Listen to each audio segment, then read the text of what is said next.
Today, please assume a reverent posture. This is not a religious ceremony, but I do want to spiritually acknowledge the people most impacted by this day in year 1492. So I wrote, and I'm going to present a poetic prayer titled, "The Great Millions Who Made Us." Creator who made us, ancestors who walked before us, great spirit that binds us. We convene this day with hearts full of reverence and gratitude. On this Indigenous Peoples Day, we honor the original stewards of these lands, whose sacred connection to the water, the earth, and spirit has sustained life along these shores for millennia. The Lumbee, Yamasi, Kuso, Kusabo, Edisto, Creek, Guale, Timucua, and more. Today, we also honor the Afro-Indigenous peoples who steward them still, the descendants of the Mende, Mandinka, Fula, Fulani, Wolof, Bakongo, Kikongo, Mbundu, and other ethnic tribes.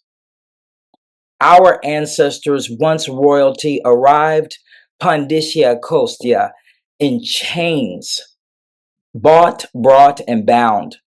And yet, despite 300 years of enslavement, displacement, disenfranchisement, and discrimination, we have refused to let our story, our language, our traditions, and our indigenous wisdom be erased.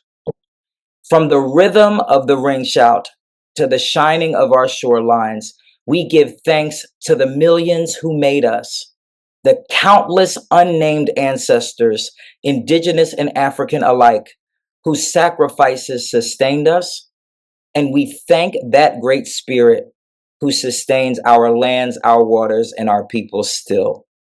May our labor be our legacy, and may our prosperity be our progeny. Ashe and amen. So everyone, I am A. Prince Albert III, affectionately known as the Culture Keeper. I am a powerful, responsible, and urgent leader as the founder of and president of Goldwater Ventures. We are a full-service cultural sustainability firm committed to sustaining the traditionalist life ways of cultural communities worldwide, terms you're going to hear again soon. The firm builds upon the foundational premise that cultural sustainability is the comprehensive strategy we need to address our world's biggest societal problems that we will also discuss near the end of my presentation. We have our advisory practice, which delivers expert guidance to large institutions supporting Afro-Indigenous communities, and we have an arts division that produces compelling audio, visual, and experiential experiences around Afro-Indigenous cultures. But now I said Goldwater Ventures is a cultural sustainability firm, but what is cultural sustainability? We uniquely define cultural sustainability as efforts to empower cultural communities to sustain or continue their traditionalist lifeways. Now let's take this definition apart. What is culture?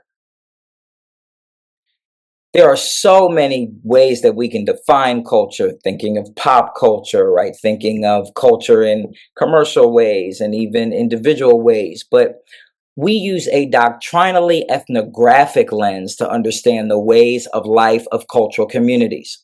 Culture is ultimately a lived experience of people who share history. And these are the 9 practices and phenomena that emerge among all cultural groups.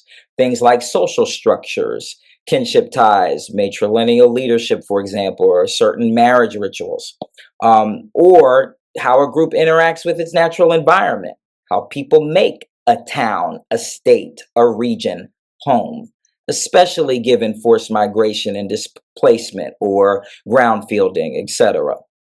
Groups also have microeconomies and business ethics within communities.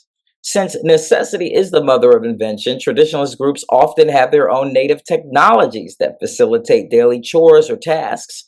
And ultimately, they economize time and resources. So we conceptually connect these two together under understanding technology and economy. Spirituality and general wellness are lifeway categories. Even the ancestral prayer and acknowledgement that I began this session with is an Afro Indigenous spiritual practice. I did not do it for you in that way as if it were a production, but I did it with you because I could not spiritually begin this presentation without acknowledgement.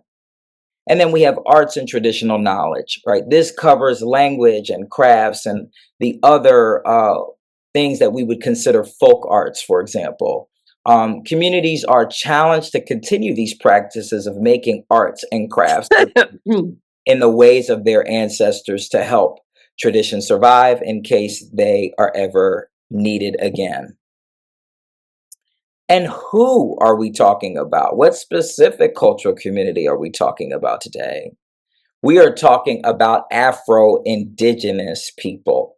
Now, these are five distinct terms, and notice their punctuation and their differences. But we're going to talk about the first two and distinguish between them. So Afro-Indigenous refers to a person having both sub-Saharan African ancestry and that of peoples indigenous to the Americas. It refers not only to people of mixed heritage, but to customs that blend cultural phenomena from both groups. It can also refer to Black identities that were born in the Americas from transatlantic experience or circumstances. And this takes a very historical ethnogenesis lens, if you will. But now we have the slash, Afro/Indigenous is the more inclusive and collective term we at Goldwater Ventures use to refer to the legacy and the descendants of both African and Indigenous peoples in whole and in total. I once said in an interview that the term fully recognizes the unique blend of African and Indigenous cultural heritage, fully respecting the contributions of each to the world. And we see the slash elsewhere in this presentation, so be on the lookout. Okay, I'm sure people see the slash right in the heading of the slide. The term Gullah/Geechee is the term that Queen Quet, now chiefess of the Gullah Geechee Nation, created back in the 90s to refer to the peoples along the Sea Island coast from Cape Fear, North Carolina, or Jacksonville, North Carolina, to Jacksonville, Florida. She draws on her educational foundation as a mathematician and a computer scientist to explain that the slash in computer science, which is true, is additive and inclusive, not subtractive like a dash. Thus, we use the slash to denote inclusion of peoples once separated by the gaze of others, now united as one by themselves. And when we talk about Gullah Geechee people being an Afro-Indigenous people, these are the indigenous groups and the African tribes that make up the distinct Gullah Geechee identity, making it truly an Afro/Indigenous culture, additive, collective, and inclusive. Okay, but why? Why does cultural sustainability even matter? Because this concept that the world's oldest cultures and their progeny hold the ecological wisdom we need to ensure that humans can survive on Earth for centuries to come. Right now, we are facing challenges like climate change and also environmental degradation, food and water insecurity, global health crises, political and economic instability, the rapid and uneven spread of powerful technologies, and evolving systems of oppression that perpetuate poverty and inequality. And solutions to those problems, Afro-Indigenous cultures are fighting to maintain that wisdom, the wisdom that the world needs to solve some of our biggest challenges, challenges that threaten our ability to exist, period. And one tangible, ongoing, and proud example of this work is Goldwater's coalition efforts to protect Blake Plateau.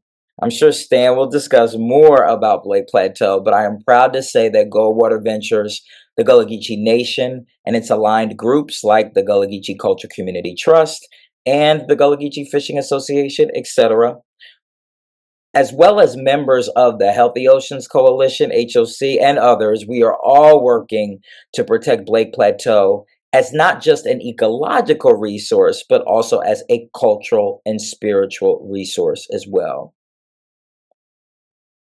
So I'll stop here and pass the virtual mic to Stan, who will likely share more about NOAA's work to